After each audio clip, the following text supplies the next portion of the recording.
human beings, we can feel like we're special, and we can feel like no one's ever been through what I've been through, and the world is hard for me and easier for everyone else. Well, the reality is that's not true, and we're not special. And the things that people go through, other people have gone through, most likely much, much worse and much more significant. So that, to me, was it gave me at least some level of perspective to realize that other warriors had gone through this before. This was my turn, and this is how I'm going to try and handle it.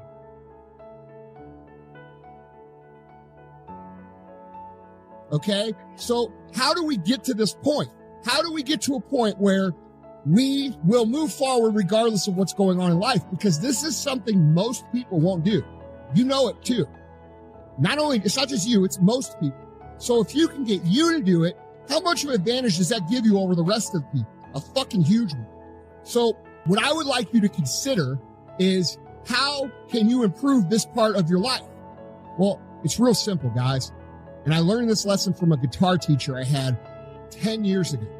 All right. And he said to me, "Hey, Andy, you don't have any fucking patience." And I'm like, "Well, no shit, Matthew. I have fucking zero patience." And he's like, "You know how you get patience?" And I said, "How?" And he says, "By doing things that require patience."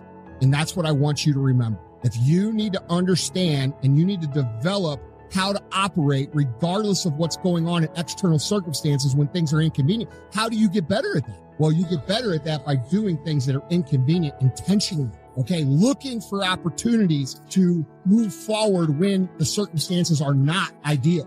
All right, looking for opportunities to make things harder on yourself.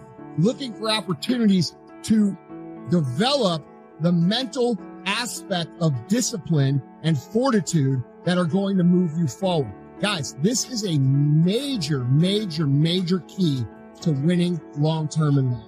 All right, I'm not talking about motherfuckers that win once. I'm not talking about, that's not my people. That's not you.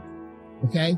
I'm talking about making a life where you are a perpetual winner in any direction you decide to go. All right. And this is a skill you're going to have to develop. So number one, realize, hey, do you have this or do you not? Take inventory of how many times you're talking yourself out of everything. Take inventory how many times you justify your lack of action based upon what's going on with your mood, or your world, or your relationship, or your job. How many times are you talking yourself out of doing what you know you need to do? My guess is probably a lot more than you should be. All right. So guys, first realize that you have to build the skill. And secondly, start looking to actively build that. Now, a lot of people, all the fucking weak ass motherfuckers in the world will fucking comment, "Why would I work to make things harder on myself? This is fucking stupid. Who the fuck is this guy?" Well, this is a motherfucker that built a whole lot of shit for fucking nothing, telling you how to fucking win. Okay? That's what it is. And I'm telling you that if you want to develop this superhuman skill of kicking ass every single time, no matter what the fuck is going on in your life, no matter what's going on in your world, no matter what's going on with the weather, no matter what's going on in our crazy ass society, if you want to learn how to kick ass, regardless of all those things, you will actively seek out opportunities to strengthen this muscle that is doing shit when it's not convenient. Okay? That's called discipline. Now, discipline, guys, is the key to everything. This is why I talk about it so much. If you could be in control of your decisions and your actions 100% of the time, what could you not accomplish? And how could you be held back? And how could you not get where you want to go? Because if we're being honest with ourselves, the reason you're not where you want to be can only be one of two things. It could be one, you're working the wrong plan. And in that case, there's lots of people out there, including me, that will help you figure out how to get on the right plan. Secondly, if you are on the right plan, it's that you're not doing it long enough. You haven't been doing it long enough. Okay. And the reason that you probably haven't been doing it long enough is because you fucking talk yourself out of it every time the shit ain't convenient. Success and winning is not convenient. Success and winning is not comfortable. Success and winning in fucking life is going to be a daily fucking task for you.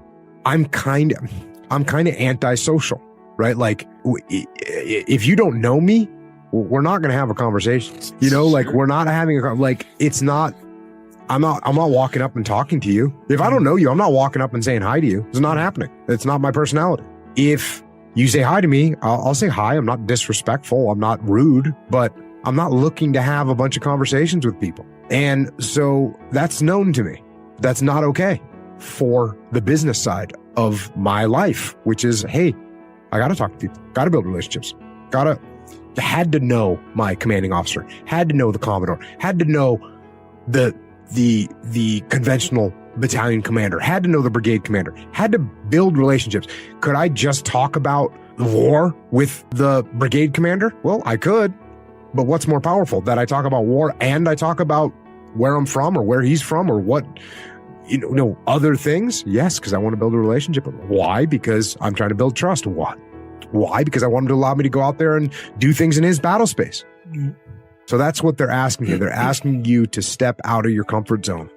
Does it need to become your primary focus? No. Should you try and step out of the comfort zone? If you want to grow, if you want to have more opportunity, I would give it a try.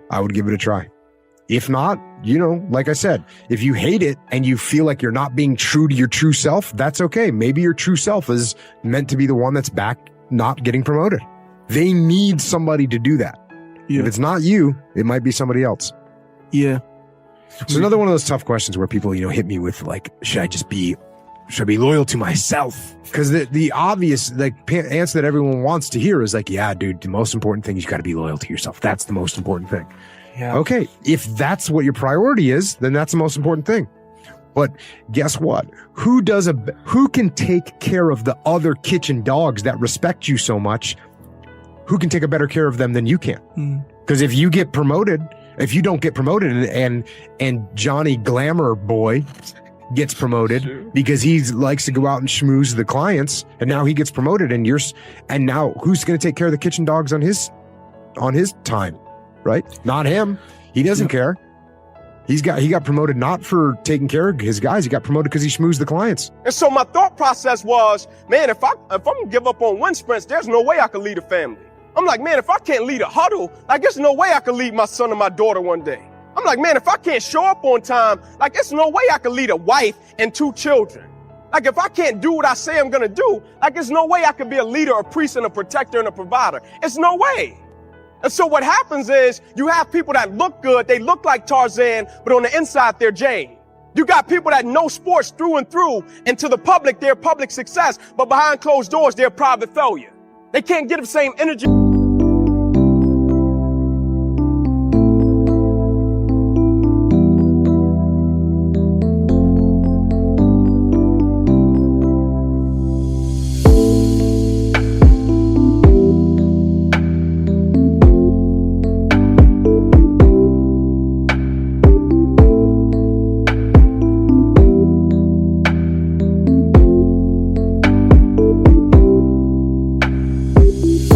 The same passion to every aspect of their lives, to the thing they're passionate about, they can do it like no other. But in every aspect of their lives, they can't take that energy, that passion, that level of dedication and commitment to everything that they do and understand that it's a representation of who they are. At the end of the day, the core of who they are, it's almost like when you look at Adidas, impossible is nothing. When you look at Nike, you think just do it.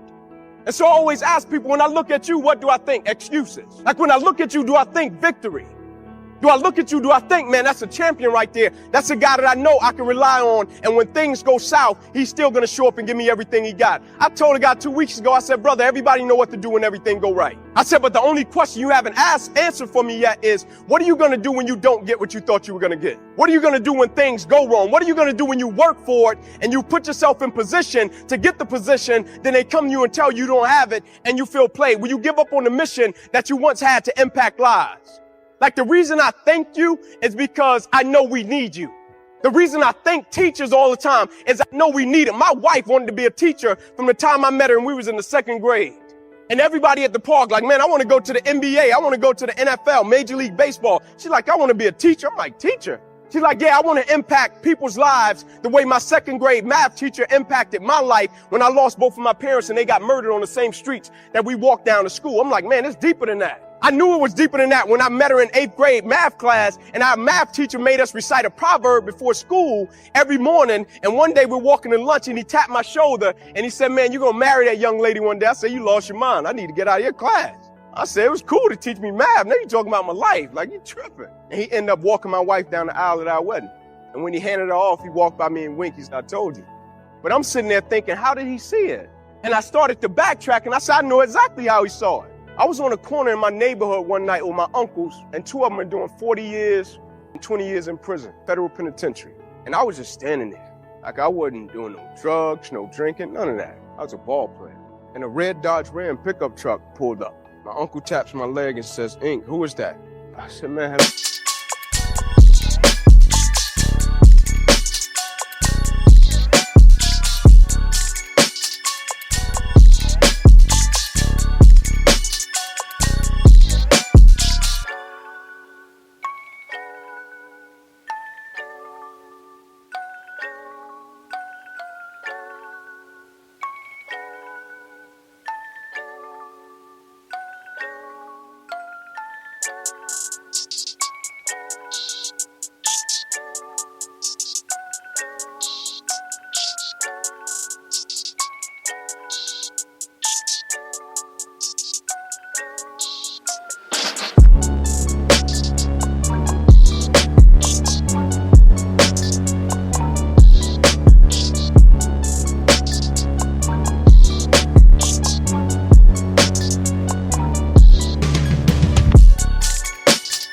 looks like my 8th grade math teacher and basketball coach.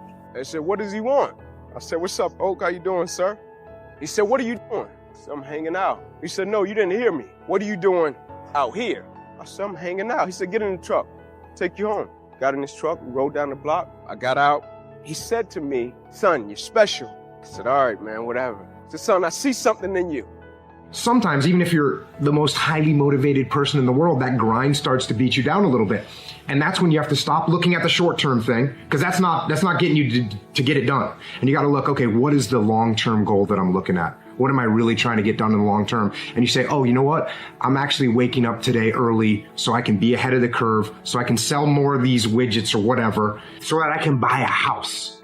And you know what? Today matters. Today matters. This decision that I'm making right now is that first step. It's me taking one stroke, swimming in the right direction, heading towards the shore. And if I don't take this, I'm not making any progress.